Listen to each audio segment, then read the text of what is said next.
LB gang का जो नाम चलता है, लॉरेंस बिश्नोई गैंग का नाम चलता है, कभी आप उस गैंग के संपर्क में आए हो? किस प्रभावशाली व्यक्ति से मिलने का और उनसे बात करने का मेरा कभी शौक नहीं रहा है।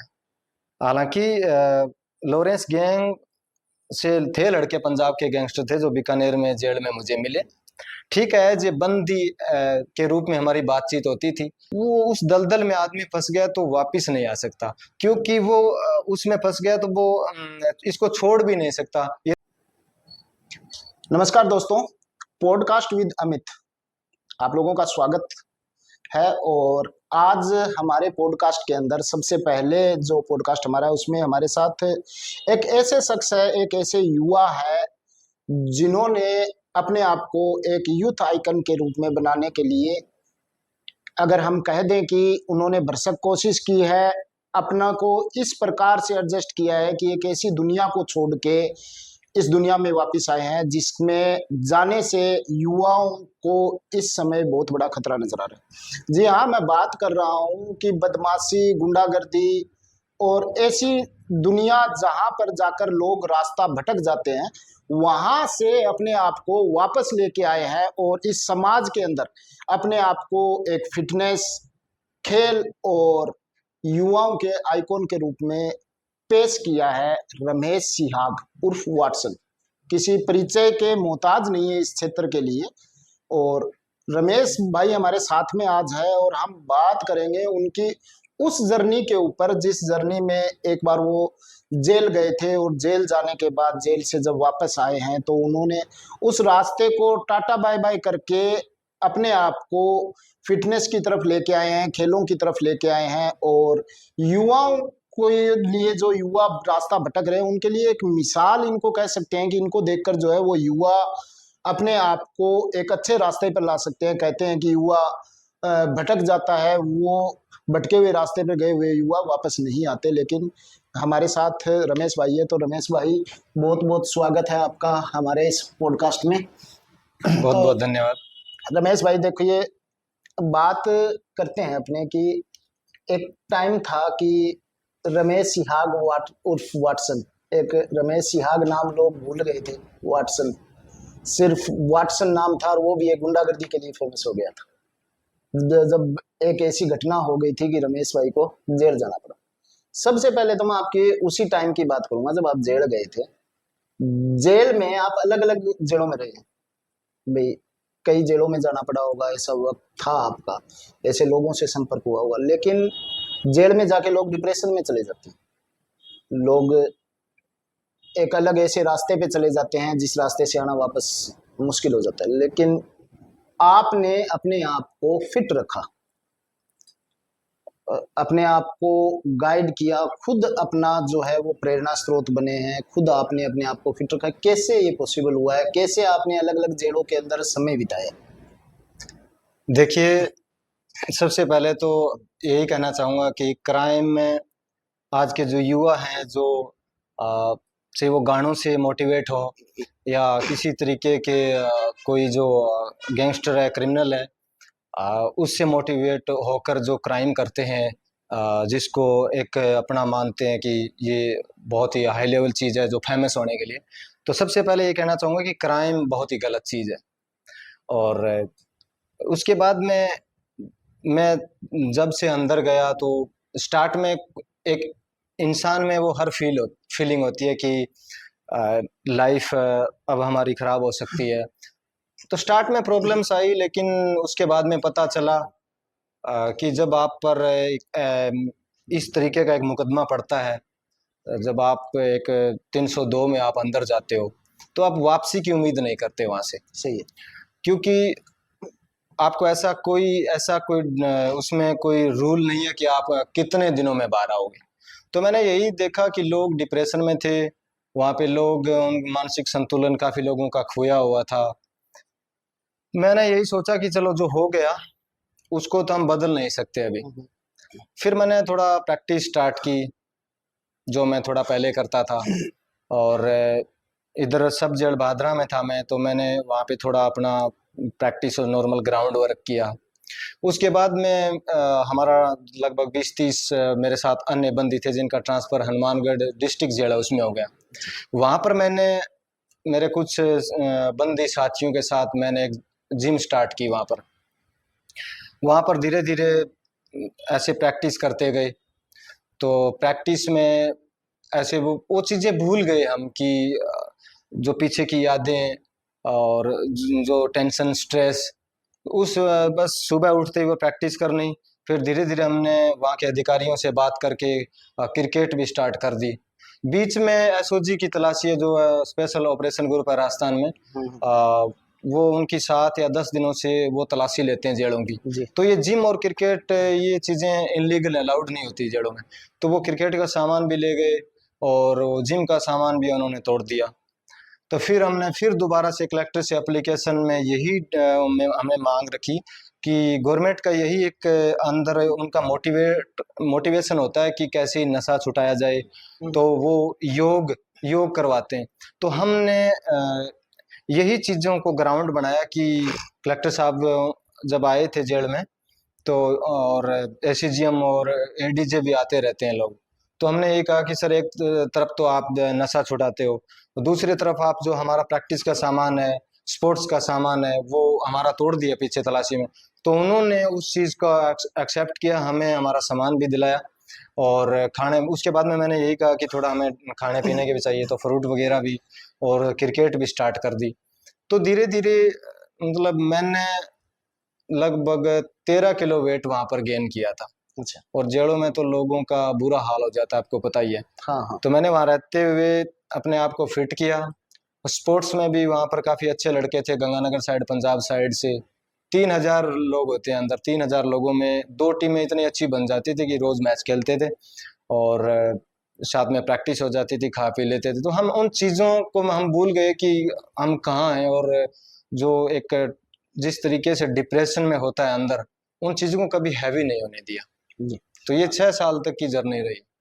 अ, वर्षन भाई, मैं बात करूंगा कि एक आजकल युवाओं में एक चीज आ गई है कि जो देखो वो कहे कि क्या है, अपने मारवाड़ी में एक बोलते हैं वो लोग, के है जेल ही तो जाना जाइए वहां। वो शब्द आज युवाओं के लिए कॉमन सी बात हो गई है, लेकिन उन युवाओं को जेल में जाके क्या फेस करना पड़ सकता है, कैसे हालात हो सकते हैं, वो आप थोड़ा बताएंगे। देखिए ये सुनी सुनाई बातें हैं। लगभग जब मैंने 6 साल में किया तो मैं एक मेरे साथ और लड़का था मुकेश जाखड़ नाम करके, जाखड़ावाड़ी से है और काफ़ी पॉपुलर है अपने क्षेत्र में। उन एक दो लड़का और होगा कोई।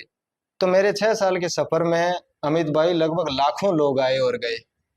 ऐसा कोई नहीं था कि जो डिप्रेशन में नहीं है, जो रोता नहीं था अकेले में, और जो कुछ लोगों को छोड़कर, और जो इतना स्ट्रेस में नहीं था, जो नशा नहीं करता था। हम एक दो लड़के थे जो नशे नहीं करते थे और जो हो गया हमने उसको जो हुआ वो सही नहीं था। क्राइम, मैं पहले भी बोल रहा हूँ क्राइम सही नहीं है, लेकिन उसके बाद में हमने उस चीज़ को समझा नहीं। हमने ये सोचा कि कहीं भी रखो, कैसे भी रखो, कोई दिक्कत नहीं, जो हो गया तो उसको निभाएंगे।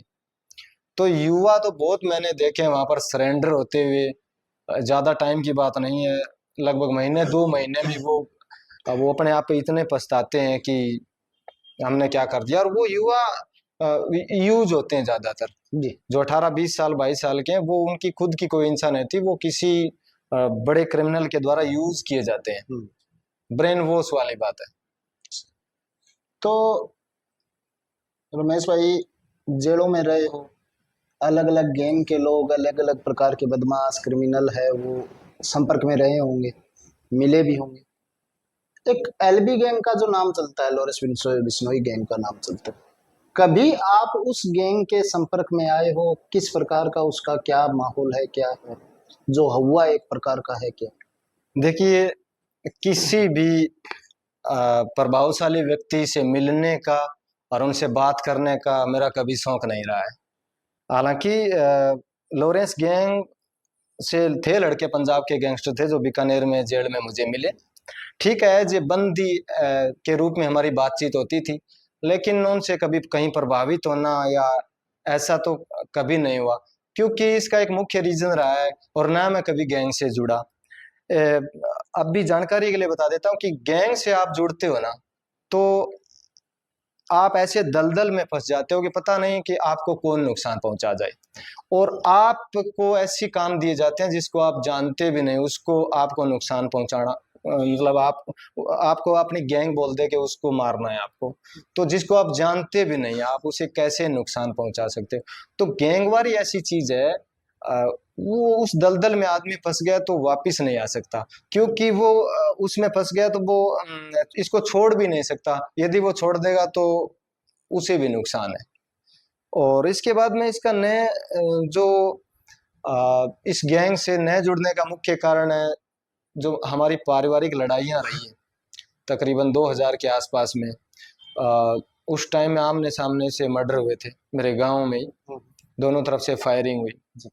तो लगभग मेरे परिवार के लगभग 15 लोग थे उस टाइम में, वो बीकानेर सेंट्रल जेल में वहां पर अपनी सजा काट के आए थे। तो मैंने वहीं से सीख लिया कि ये गैंगवारी, ये चीजें, इनमें इन चीजों से काफी जो चीज लाइफ में आज के युवा देखते हैं वो मैंने अपने आंखों के सामने परिवार में देख ली, तो ये चीजें मेरे लिए, इन चीजों से मैं थोड़ा ऊपर उठ उठ उठ गया था। ठीक है। तो भाई आपने समय, भाई बुरा वक्त आ जाता है, अनहोनी कभी भी हो जाती है, लेकिन उसके बाद में आपने अपने आप में इतना परिवर्तन लाया, इतना चेंज लाए हो, जेल से आने के बाद में लगातार आपने खेल और फिटनेस की तरफ ध्यान दिया। कौन है आपका रोल मॉडल? किसको देख के आप इतना जो है वो उत्साहित रहते हैं, इतना जो अपने आप में चेंजेस लेके आते हैं? किसी फिल्मी डायरेक्टर को, एक्टर को, या फिर क्रिकेटर को, कौन किसे रोल मॉडल बना रहे हैं? देखिए, रोल मॉडल, मेरे रोल मॉडल मेरे पिताजी हैं।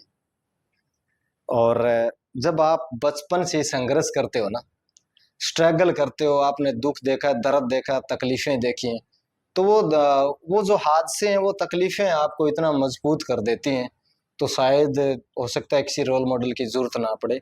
रही बात फिल्मों की, तो फिल्में और जो फिल्मी एक्टर हैं वो कभी रोल मॉडल नहीं रहे। और आज आपने देखा होगा एक सियारा फिल्म आई थी अभी, जी जी। तो लोग, आज की युवा पीढ़ी रोने लग गई हम्म। उसको देखकर। जी जी। मतलब एक काल्पनिक कहानी है। हम्म। फिल्में आपको पता है कुछ नहीं होती, सिर्फ एक काल्पनिक। लोग अपने फायदे के लिए एक कल्पना करते हैं कहीं से कुछ स्टोरियां, और वो स्टोरी भी कहीं से चुराई हुई थी। हम्म। उस कहानी पर लोग रो रहे हैं, तो आप देख सकते हैं कि समाज किस दिशा में जा रहा है। और मैं तो कहूँगा रोल मॉडल आप फिल्में ना भी देखें और उन हीरोज को ना भी देखें और उनसे ना भी मिले तो कोई फर्क नहीं पड़ेगा। अब आप देख सकते हो कि एक मजदूर ने काम छोड़ दिया। हम्म।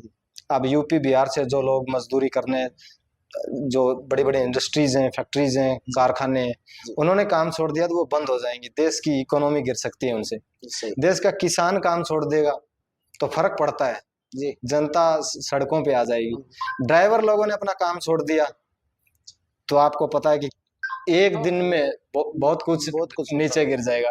सेना ने काम करना छोड़ दिया तो क्या हाल हो सकता है। तो हमारे रोल मॉडल ये फिल्मी हीरो कभी नहीं होने चाहिए। इनकी फिल्में ना देखें तो कोई फर्क नहीं पड़ता। मैंने पिछले कई सालों से कोई फिल्म नहीं देखी और ना ही मुझे शौक है, लेकिन यही चीज है कि आपके रोल मॉडल किसान हो सकते हैं, साइंटिस्ट हो सकते हैं, जिनके बलबूते पर देश चलता है। तो मुझे नहीं पता ये जनता इतनी दीवानी क्यों। आज शाहरुख खान, सलमान खान का जन्मदिन होता है तो लाखों लोग उधर, मतलब ट्रैफिक में फंसे होते हैं, लाखों लोग उनके घर के सामने, ऐसे क्या हाल होता है उनका, आप देखते ही हैं। तो मुझे लगता है कि किस टाइप के लोग हैं यहाँ पर।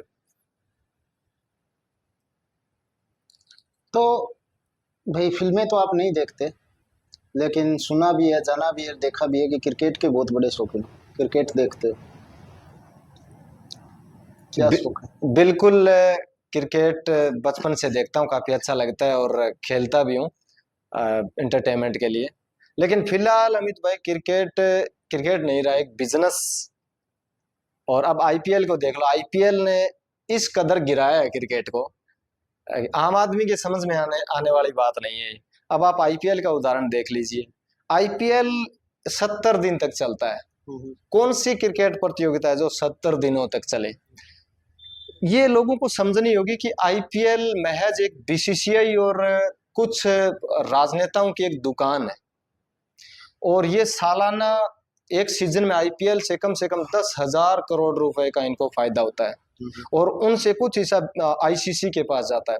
तो आईसीसी जो क्रिकेट का दुनिया का सबसे बड़ा बोर्ड है, तो जब उनके पास पैसा जाता है तो वो भी, उनकी भी जुबान बंद हो जाती है। और आप देख लो आईपीएल से कितने युवा जो अभी जुआ खेलना सीख गए हैं, हाँ उधर गुटकों की भी ऐड होती है। तो आईपीएल ऐसी चीज है, उसने क्रिकेट को खत्म कर दिया है। और हर युवा को जो अभी जुए की लत देख लो आप, सिखाया जा रहा है, जितने क्रिकेटर्स ऐड करते हैं इसको, मोटिवेट करते हैं कि आप इतने टीम बनाइए, ये लगाइए। तो आईपीएल, आप क्रिकेट वो चीज नहीं रही जो एक खूबसूरती के लिए जाना जाता था। आईपीएल मैच एक दुकान बन के रह गई है। सही। अ, ठीक है, क्रिकेट की बात तो हो गई, थोड़ा पर्सनल लाइफ पे आ जाते हैं। शादी वादी कर ली? शादी जाटों में कौन शादी करता है? जाटों से मेरे को एक आपका वीडियो का क्लिप याद आ रहा है। एक वीडियो में आपने कहीं बोला है कि अब जो है आने वाला समय ऐसा आएगा कि हर तीसरे घर में बिहारी होगा, जाट डीएनए खत्म हो जाएगा। क्यों बोला है? ये बात आप समझ सकते हो कि आज जो जाट लोग कहते हैं ना कि जाट का डीएनए दुनिया में सबसे बड़ा है, 6-6 फुट के जाट हैं, गानों में भी देखा होगा 6-6 फुट के जाट है। और हर जगह देखते हैं जाटों को कितना ऊंचा बढ़ा चढ़ा के दिखाया जा रहा है। मैं भी जाट हूँ, इसमें कोई बुराई नहीं है, मुझे फक्र है कि मैं इस समाज में मेरा जन्म हुआ। लेकिन आप इस चीज को समझिए कि आज आज 500 घर का गांव है, 500 घरों का गांव है, उसमें 50 ऐसे रिश्ते हैं जो यूपी से, बिहार से, बंगाल, उनकी शादियां नहीं हो रही है। तो वो कहाँ से लेके आ रहे हैं? बिहार से, बंगाल से, असम से। ना। और वहां पर कोई ऐसा नहीं है अमित भाई कि कोई बहुत बड़े खानदान घर से वो अपनी बेटियों को दे रहे हैं इन्हें अपने हम्म। जाट समाज में। वहां पर आप समझ सकते हो कि इनकी समाज शादियां ज्यादातर ऐसी समाज में हो रही है उधर। तो आप देखिए कि हर चौथे घर में ऐसा एक मिल जाएगा आपको कि वो बिहार से लेके आया या बंगाल से लेके आया है। हम्म। तो फिर वहां से उसके शादी आप बिहार से लेके आए हो, तो अब वो डीएनए तो कमजोर होगा, आपको ही पता है।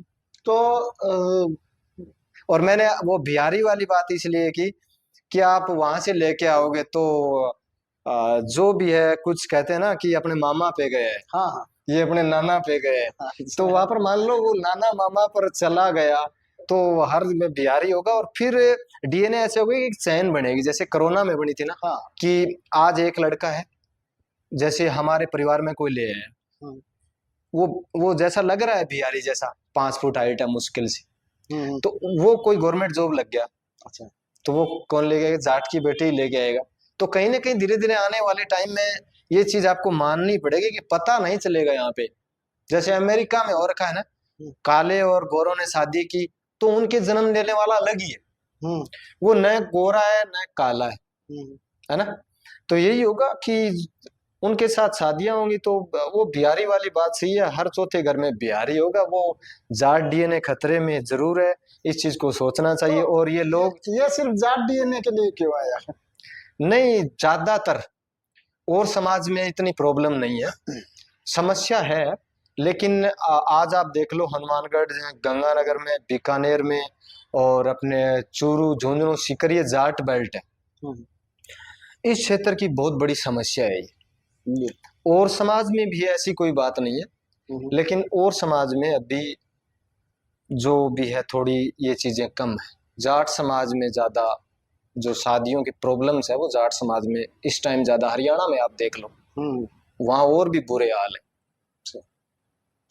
तो वर्षन भाई, एक लास्ट आपसे पॉडकास्ट का हमारा समय समाप्त होता जा रहा है, तो साथ साथ जाते जाते एक बात और पूछनी है कि एक कहावत सुनी होगी, जा तन बीते वो मन जाने। जिस पे बीतती है वही जानता है। तो हमारे जो युवा ये रास्ता भटक रहे हैं और आप उस रास्ते से लौट कर आए, इन युवाओं को कुछ कहना चाहिए? देखिए यही है कि आप किसी गैंग से ना जुड़िए, ये मैंने ऊपर भी बोला कि आप गैंग से जुड़ते हो तो आपको पता नहीं कौन मार जाएगा, पता भी नहीं चलेगा। ठीक है, समाज में आप को कोई समस्या है, आप ऐसी सिचुएशन में फंसे हुए हो कि आप वहां से निकल नहीं सकते, तो आप अपना व्यक्तिगत जो भी है व्यक्तिगत लड़ाई लड़िए, उसमें आपको नुकसान होता है वो देखा जाएगा फिर। तो यही कहना चाहूंगा, गैंग से न जुड़ा जाए, स्पोर्ट्स से जुड़ाव रखें, क्योंकि स्पोर्ट्स ऐसी ऐसी चीज है कि आपको कभी हारने नहीं देगी। स्पोर्ट्स इतनी इतनी जबरदस्त पर्सनालिटी लेके आता है, बंदे में इतनी एबिलिटी और क्वालिटी पैदा करता है स्पोर्ट्स। तो आप स्पोर्ट्स से जुड़िए। हमने देखा कि हमारे लोग, हमारे परिवार के जो बुजुर्ग हैं, ये कहेंगे कि खेल में क्या रखा है, वो ये देखते हैं कि खेल से पैसा नहीं मिल रहा। खेल सिर्फ पैसे के लिए नहीं होता, खेल होता है अपने पैशन के लिए, शौक के लिए, अपने मनोरंजन के लिए, है ना, अपने जिंदगी को कहते हैं ना कि ये जीवन में बहुत खेला खाया हुआ है। तो स्पोर्ट्स इसलिए जरूरी है कि आप खुश रहें। आप 2 घंटे ग्राउंड में जाते हो तो आप दुनियादारी की सारी टेंशनें भूल जाते हो। तो खेल अपने आप में एक बहुत बड़ा अचीवमेंट है। और जो इंसान खेला नहीं जीवन में, चाहे वो कोई स्पोर्ट्स हो, मुझे लगता है कि उसका जीवन अधूरा रहा है। खेल बहुत जरूरी है। तो वर्षन भाई, जुड़ने के लिए हमारे साथ बहुत बहुत धन्यवाद आपका। और अगले पॉडकास्ट में हम लोग ऐसे ही किसी इंसान के साथ आपको जोड़ेंगे फिर से, जो आपकी रियल लाइफ को इफेक्ट डालता हो, आपके लिए कोई ना कोई संदेश छोड़ता हो। तब तक आप लोग हमारे साथ बने रहिए। नमस्कार, धन्यवाद।